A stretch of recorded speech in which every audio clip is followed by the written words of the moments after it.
हुजूर, मेरा नाम है कमर आलम, मैं कलकत्ते से आया हूँ जी। हुजूर, हम लोग जिस जगह रहते हैं उस जगह मुसलमानों की 4 से 5 लाख की आबादी है। ठीक है। और वहाँ सिर्फ 2 घर अहमदी थे जी। तो मुसलमानों ने दोनों घर पे एक बार अटैक किया जी। तो एक घर मुर्तद हो गए और हम लोग एक ही घर बचे हैं। अच्छा। तो उन लोगों को तबलीग करने के लिए हमें उनसे दोस्ती होनी चाहिए हमारी।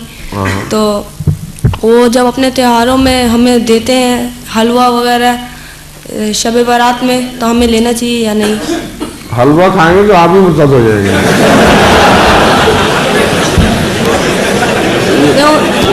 उनको काबू करेंगे, आप उनसे काबू आ जाएंगे।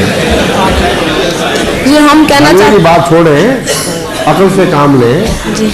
वो आपके दुश्मन इसलिए हैं कि उनको पता नहीं कि आप क्या हैं।